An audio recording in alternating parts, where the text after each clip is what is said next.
So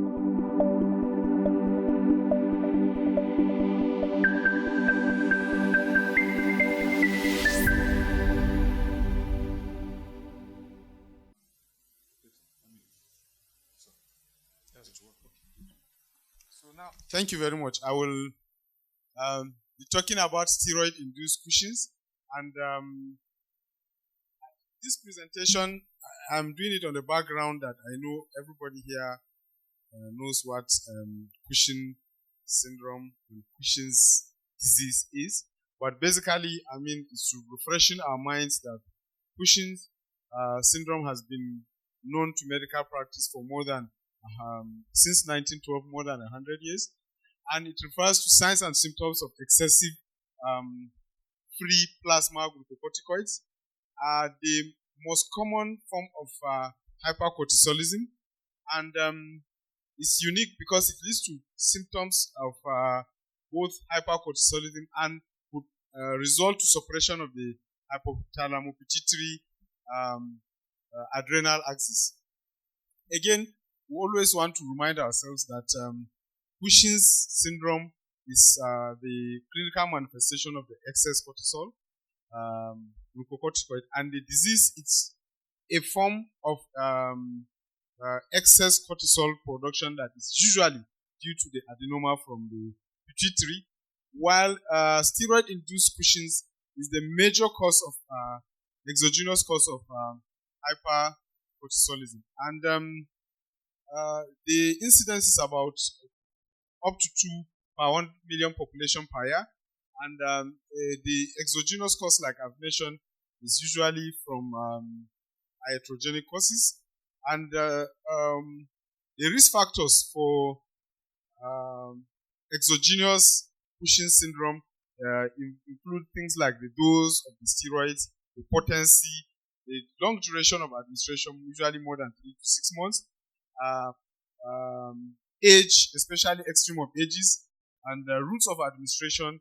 And when you also have you now have multiple routes of administration, especially in some of the patients that have been treated for rheumatological conditions.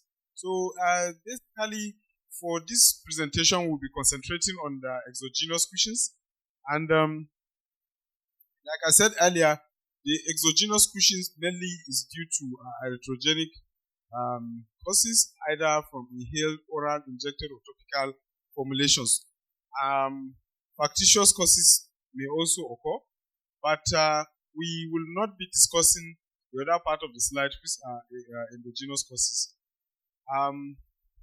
Pathophysiologically, we know that exogenous corticoids can lead to suppression of the hypothalamo-pituitary adrenal axis, leading to decreased production of corticotropin-releasing hormone and also ACTH, which over time can lead to atrophy of the adrenal glands. And systemic effects results from the increase in circulation of the excessive amount of cortisol that is available in the circulation. So this this picture is just to depict the negative feedback mechanisms that happen in the control of cortisol secretion and the role of hypercortisolism in suppressing the adrenal gland from further production of glucocorticoids. Now, the excess glucocorticoid in circulation usually will bind to the glucocorticoid receptor, activating them, leading to production of some genes that eventually will lead to hypercortisolism. Again, like I said, exogenous, these are some of the causes of endogenous secretion of cortisol, ranging from pituitary adenoma to ectopic hormone secretions from paraneoplastic syndromes of some of those tumors. Exogenous causes mainly from exogenous administration of glucocorticoids, which some of them are due to medical treatment, can lead to hypercortisolism. So some of the features, clinical features, are depicted here, including blood pressure, hypertension, hyperglycemia, muscle weakness, osteoporosis, and so on and so forth. But the metabolic effects are mainly due to increases due to activity of cortisol on the liver, the adipose tissue, skeletal muscles, and pancreas, leading to hyperglycemia, dyslipidemia, and other metabolic complications. Now, for this presentation, because I was asked to speak about exogenous Cushing, I have picked 2 or 3 cases that are relevant to this discussion, and maybe probably at the end of the discussion we will look at them individually. The first is a 36-year-old woman that is referred to the clinic because she has been unable to get out of bed. She has been weak over the past few months before she presented, and she was diagnosed to have hypertension and diabetes 6 years before she presented to us. But the history that we got is that she has been using this gel they call Temprosone, which basically consisted of betametasone for over 20 years to enhance her skin color. So on examination, she was obese with buffalo hump, supraclavicular fat, moon fasciitis, truncal obesity, and purplish striae on arms. These are some of the clinical photographs that you can see the buffalo hump and the striae on the abdomen as well as in the arm. The pictures are not very, very clear, but those are the things. And this is a picture of the cream that she has been using for the past 20 years. So she developed Cushing's syndrome from use of bleaching cream. So when they did dexamethasone, low-dose dexamethasone suppression test, you could see that in the morning she had a basal cortisol of almost 1,073, and the normal range is not supposed to be more than 800. By 11 a.m., she has gone to 667, but post-dexamethasone suppression test, she's expected to be less than 50. You can see the patient was having 203, which means she had failure to suppress. The second patient is actually a 19-year-old student that has been managed in the rheumatology clinic for rheumatoid arthritis, and she has been taking prednisolone 20 milligram daily. She presented with weight gain, facial puffiness, hunchback, and easily bruised skin and abdominal distension. The problem was that the patient defaulted from the rheumatology clinic and continued taking prednisolone on her own. And then she came with a blood glucose of 17.6. She developed hyperglycemia. And for this patient, they did low-dose dexamethasone suppression test, and she had failure to suppress. Her AM value was 162, and then her PM cortisol was 364. So, but she had failure to suppress cortisol with dexamethasone suppression with a cortisol value of 132 nanomole per liter. So, exogenous steroids, all forms of exogenous steroids can cause Cushing's syndrome. There's no route of administration that has not been reported, including intraocular steroids that are being given by ophthalmologists. But the most prevalent route of administration is actually oral, then followed by intradermal or intraarticular, because these are the steroids. They are contained depot preparation. They are oil-based, and then you have other routes like inhalational and then topical. And topical, like in the cases that the first case I presented, is quite common. So the diagnostic approach for such patients include looking at the history and drug exposure. The route of administration is important. Like the first case, it was topical. For topical steroids, it is reported that it's much, much commoner in children than in the older population because their skin is thin and they are unable to. So usually imaging is not necessary unless we suspect endogenous cause. And low-dose dexamethasone suppression test, 24-hour urinary cortisol, CRH stimulation, and then if you suspect endogenous causes, you can do abdominal CT.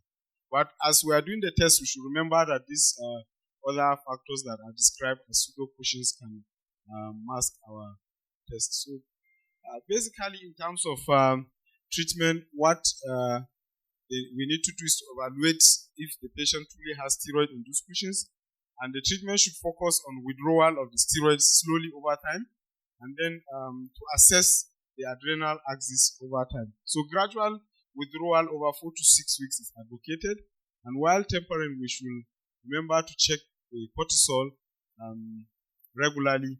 And then if there are studies that have shown that if the morning levels exceed 300 nanomole per liter, the glucocorticoids can be safely stopped. But if the levels are between 150 to 300, the dose have to be readjusted. And for those that are lower than 150 nanomole per liter, you have to continue the physiological dose and to repeat the test. So the prognosis, the recovery is usually good within 6 to 12 months, but there is risk of adrenal insufficiency during tapering, so they have to continue to monitor them.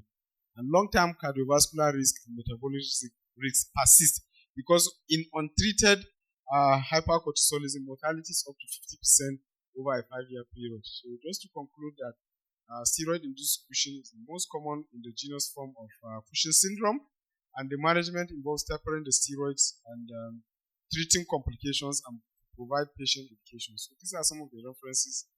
Thank you for very well done. Please a round of applause for him. Excellent. Please sit down. We will take the next presentation now, and then at the end we will take questions.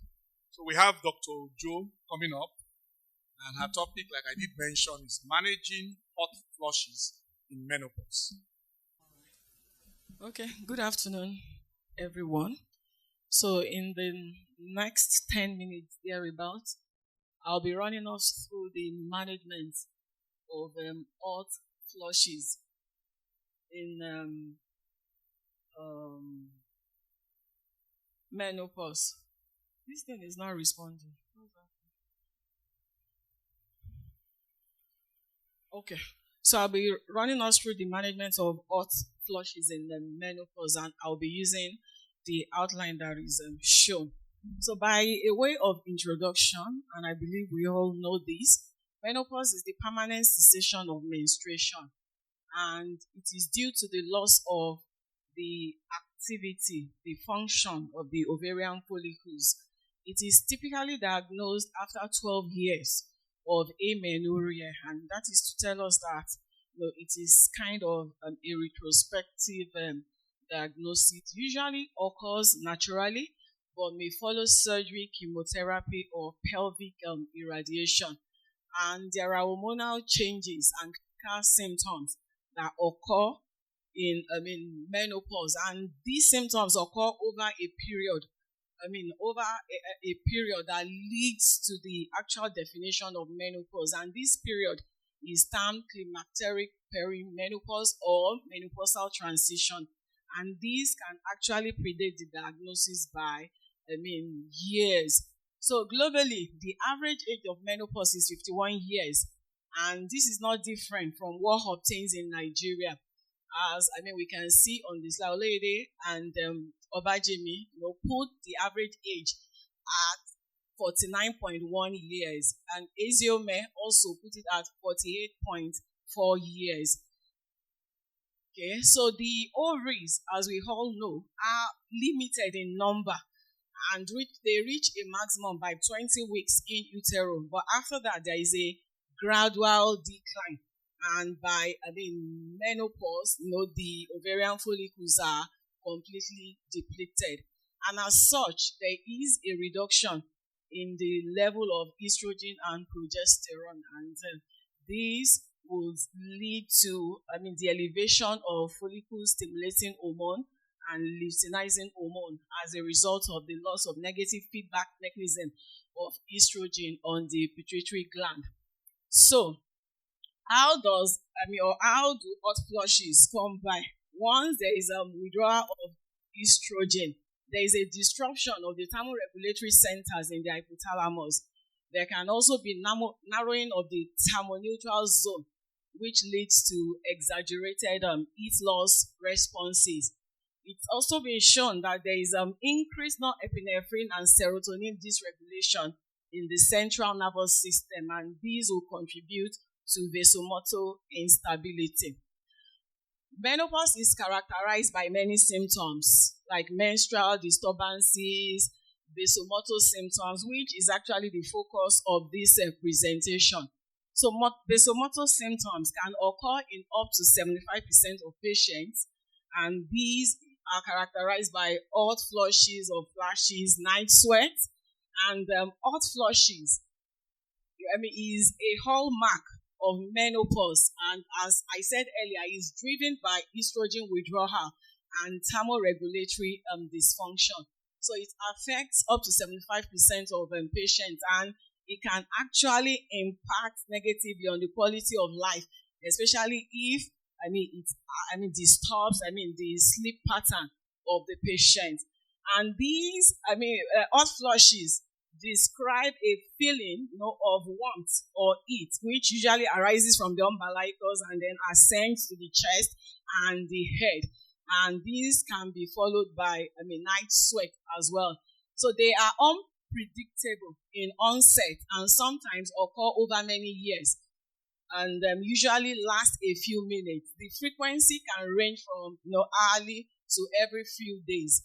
And like I said, they can actually cause sleep disturbances and emotional lability. And when sleep disturbances lead to sleep deprivation, the patient can actually have cognitive or affective disorders. Okay, so in Nigeria, hot flushes are also are said to be the most common and distressing symptom of menopause, and they are rated as the most severe symptom of menopause in some studies. Now, the commonest menopausal symptom that was reported in Abakaliki was hot flushes, and that occurred in up to 73.5% of the respondents. So there are other symptoms that can be associated, that are found in menopause: urinary symptoms, sexual dysfunction, sleep and mood disturbance, musculoskeletal problems, and on like that. And but I want to calm down on how to diagnose, and then we can manage menopause as I prepare to wrap up. So the diagnosis of menopause is primarily clinical, and it is based on the history of age, amenorrhea, vasomotor symptoms. So no routine tests are usually recommended, especially when a patient is 45 years and above. However, if you have a young patient who has symptoms to suggest menopause, you may wish to do follicle stimulating hormone and then estradiol. So your follicle stimulating hormone greater than 30 units per liter, and then estradiol less than 50 picogram per mil to confirm ovarian failure. So other tests may also be required because there are conditions that may also present with symptoms that are similar to the vasomotor symptoms of menopause, such as hyperthyroidism. So you may need to do thyroid function tests to rule out that, complete blood count, as a window to some other systemic diseases or even anemia and all that. Then, because of the possibility of using hormone replacement therapy, you also want to evaluate your patient for cardiovascular diseases. You find out about the family history of venous, personal and family history of venous thromboembolism, and then you check the blood pressure, assess the anthropometric parameters, and then breast examination. So what are the management options that we have for the vasomotor symptoms of menopause? One is lifestyle modification, which includes cooling strategies, wearing of lightweight layered clothing, use of fans to maintain a cool room temperature, diet and exercise too, because it's been shown that obesity worsens the hot flushes of menopause. So it is encouraged that the patient should maintain a healthy BMI, and then to avoid triggers such as spicy food, caffeine, and alcohol. And then stress management is also very important. Next treatment option that I want to mention here is non-hormonal pharmacological options, such as selective serotonin reuptake inhibitors and serotonin norepinephrine reuptake inhibitors. Remember that we said that there is, as part of the mechanism, there is an imbalance in, these two. So we can use that. And for selective SSRI, paroxetine, 7.5 milligrams daily has been approved by FDA.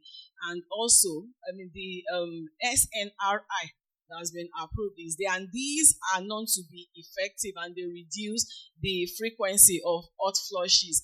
Gabapentin has been used as an off-label medication, and it is also known to reduce the frequency and severity of hot flushes of menopause. Also clonidine, but we should be careful because of the side effects of clonidine.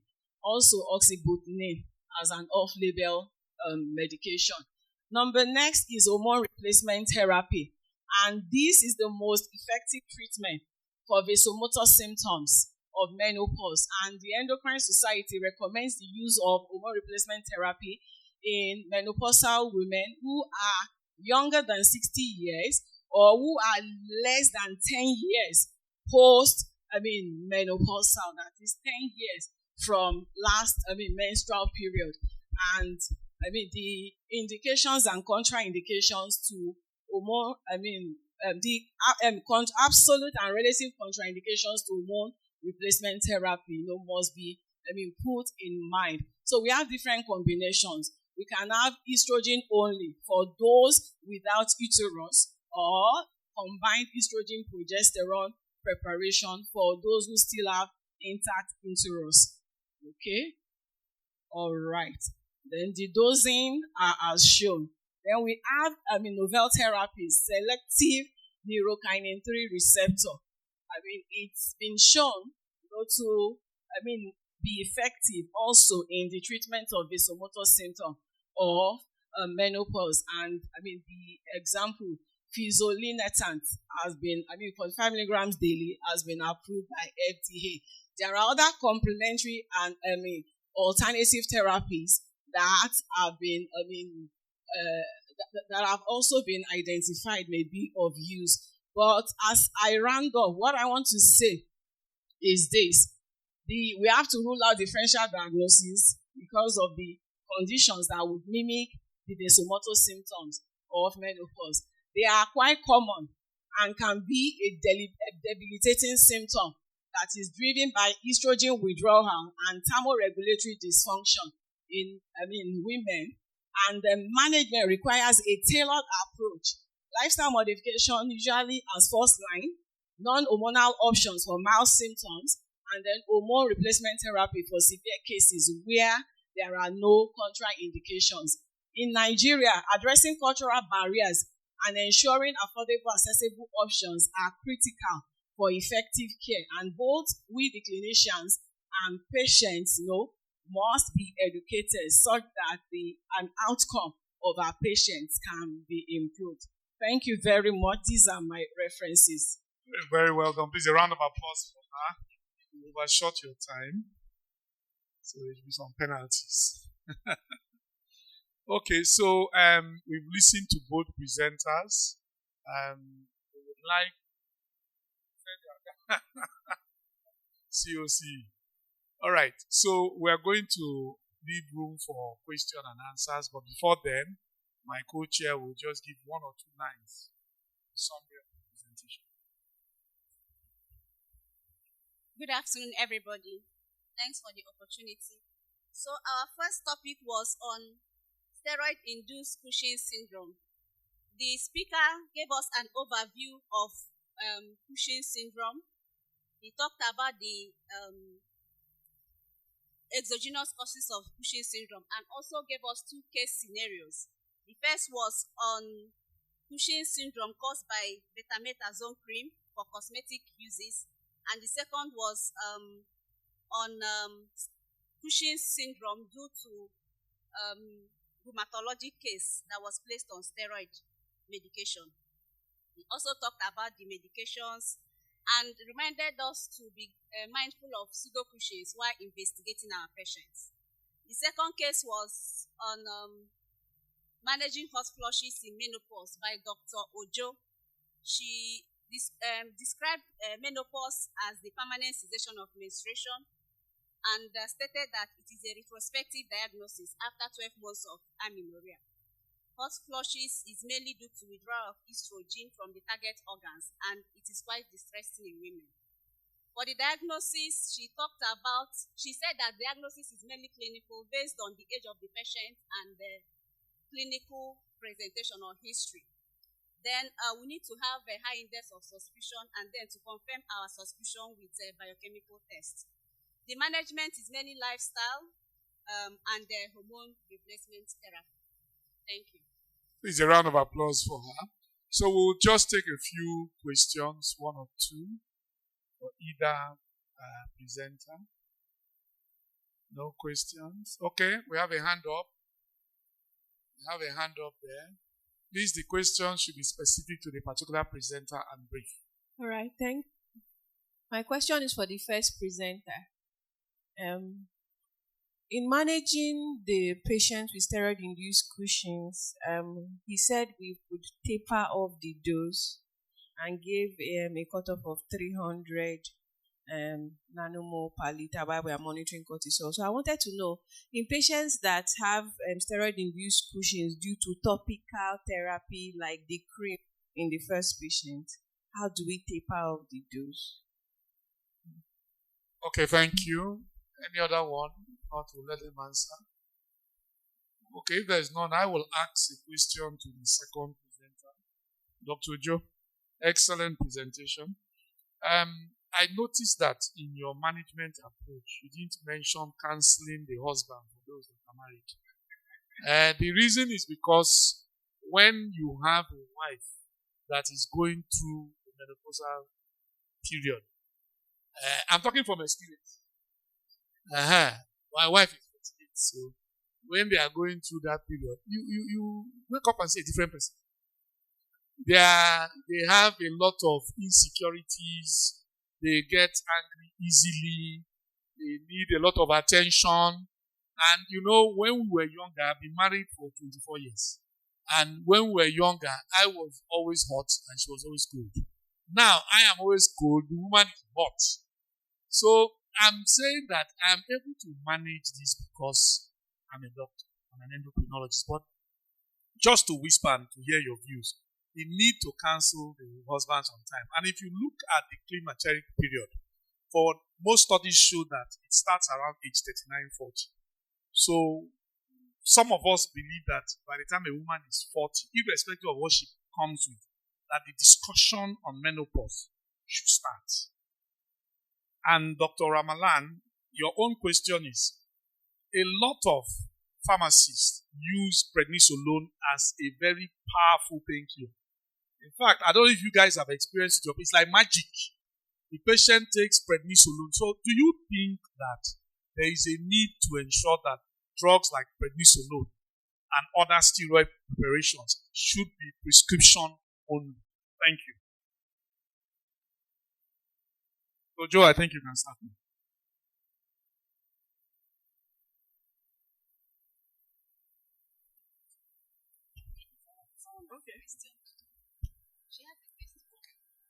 Okay, comment. Ma has a comment. We have the mic, please. We have the mic. Thank you.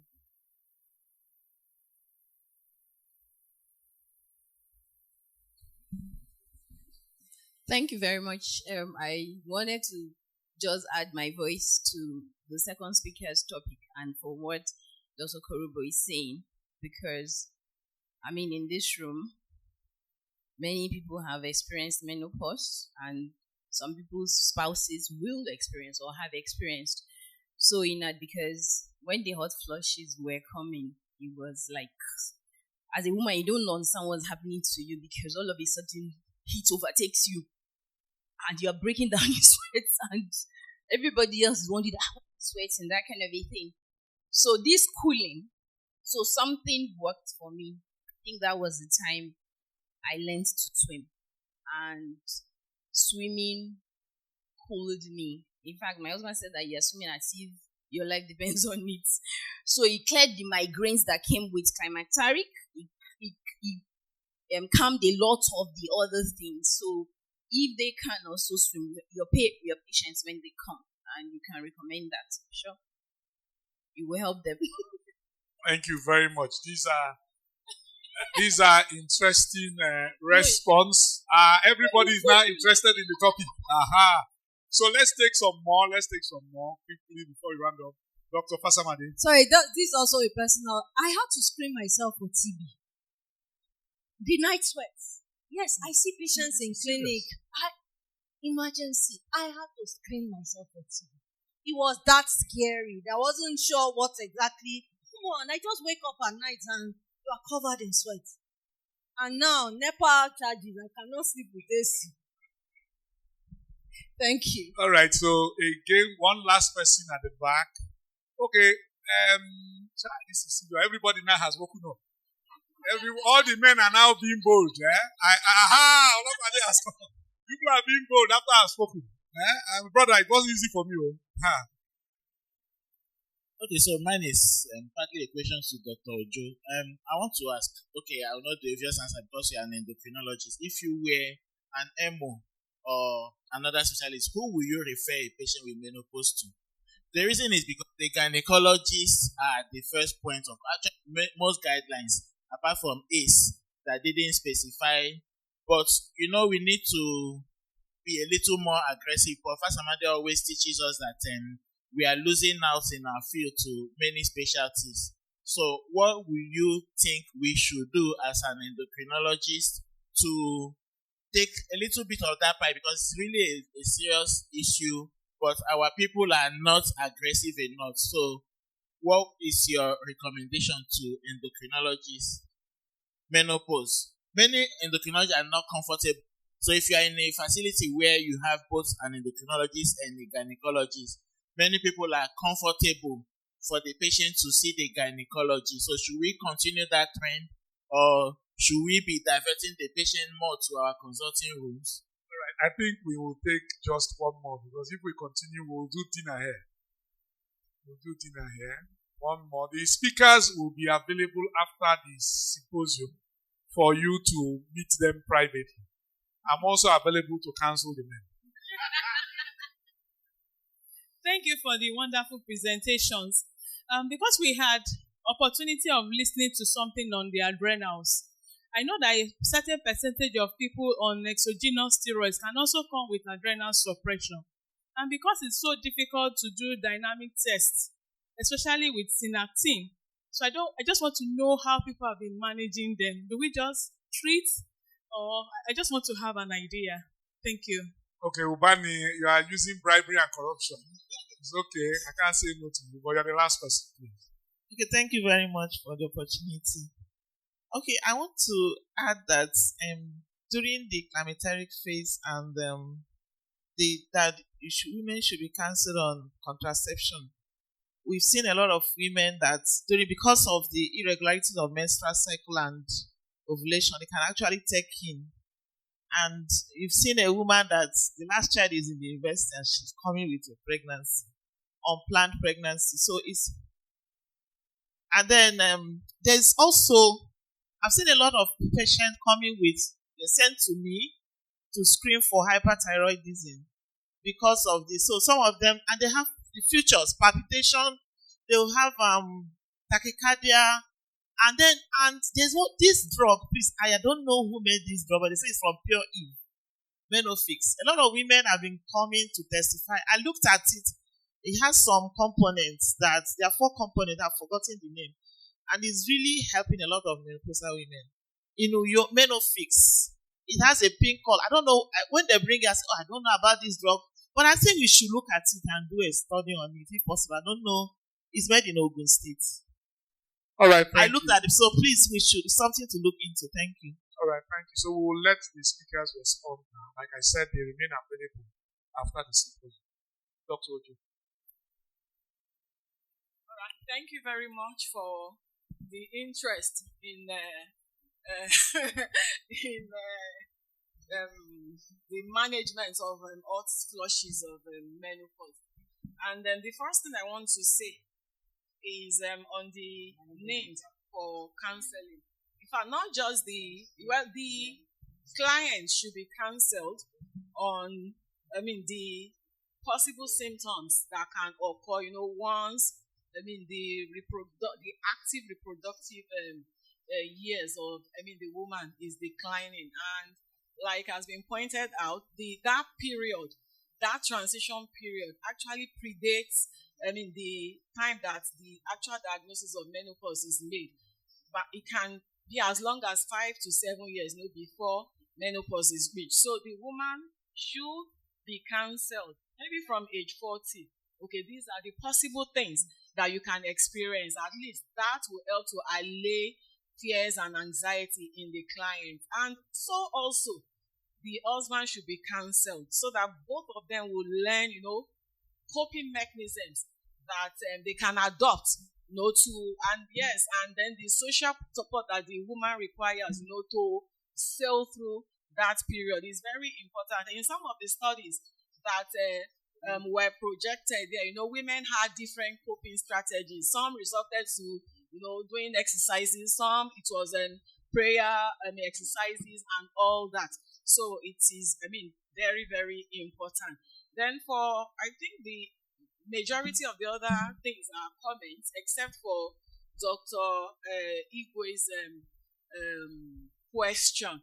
So, like you have rightly pointed out, once anything has to do with women, by default, people will just go to, a gynecologist. And, even take infertility as, an example. By default, they will go. But I think we as endocrinologists, we need to do more about this. In searching the literature, I could barely find, publications on this topic from or by endocrinologists. So how do we want to prove that, we are, expected to be in the forefront of, managing cases like this? I think we need to do more to, make our voices known and let people know that, yes, this is actually part of what we are trained to do. Thank you very much. Thank you, Dr. Ramalan. Thank you very much. I'm going to respond to questions that were put to me. But before I respond, I just want to make some comments with respect to what Dr. Igwe said. I think part of the things that we can do to also improve is this kind of opportunity to present and discuss some of those conditions that are not discussed regularly.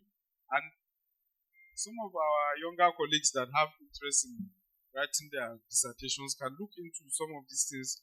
And yes, I said some of our colleagues can pursue dissertations if they are interested. I know maybe it's not a field we like to explore, but we need to do that as well. We have had colleagues in other countries where they only do hormone replacement therapy. That's the only thing they do for a living. Hormone replacement therapy for postmenopausal women. I want to respond to the questions that were posed to me on managing patients with steroid-induced Cushing's. Now, what the guidelines are saying is that if you have a patient with steroid-induced Cushing, we are supposed to taper the dose actually, but based on the level of cortisol, serum cortisol level of the patient. If he has up to 300, you can taper. I think the patient can support. 300, you can even stop at. But 300, less than 150 to 300, you are supposed to taper. And then at less than 300, the patients cannot support their cortisol level without the glucocorticoid. So we don't have the facilities or services to do the testing regularly, but that is what is being recommended. For topical steroids, now what is usually done is that the steroid cream is diluted with Vaseline. Vaseline doesn't contain any active corticoid. So you can do maybe 1 in 4 dilution, and they take a fingertip as the unit. You can take maybe 1 fingertip of the cream and 1 fingertip of Vaseline you dilute. Then you go to 1 in 3, you now go to 1 in 4, and then you subsequently stop. So that is how the tapering for the topical steroid is done. The last question was on adrenal suppression. I guess I can't remember what was the question.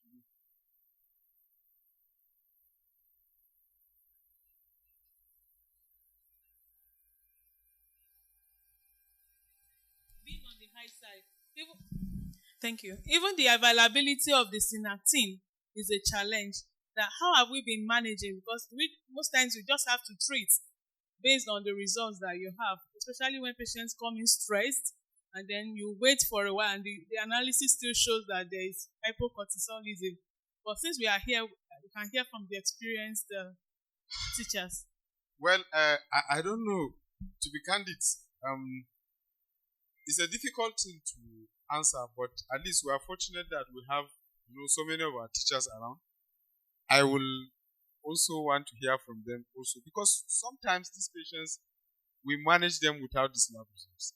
It's not what I'm supposed to say here, that even the tapering, we are doing them without the lab results. I shouldn't say so, but this is what we do because of our limitations.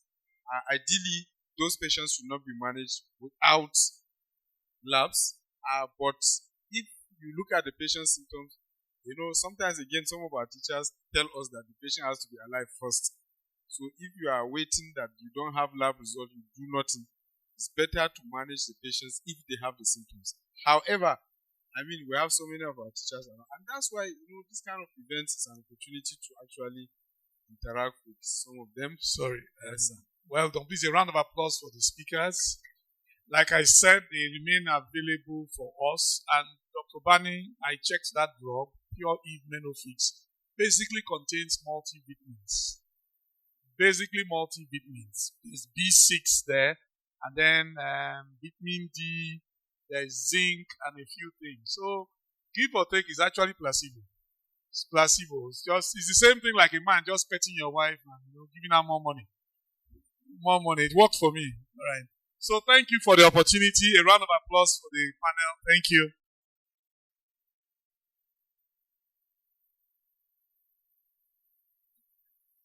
So thank you, Dr. Korobo. Thank you, Dr. Ujo. So, Dr. Korobo, you forgot to give them their gifts. Or their quite quickly. I would like to call Dr. Denny.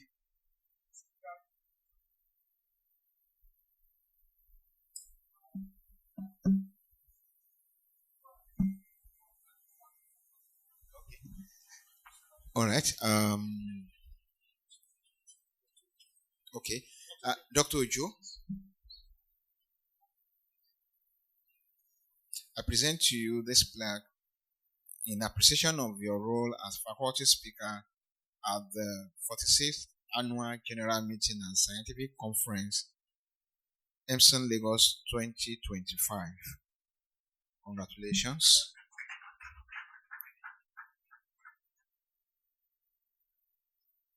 Okay. All right, Dr. Masor Ramalan, in appreciation of your role as faculty speaker at the 46th Annual General Meeting and Scientific Conference, EMSON Lagos 2025. Congratulations. Okay, and to Dr. Korobo, congratulations on the tender loving care you give.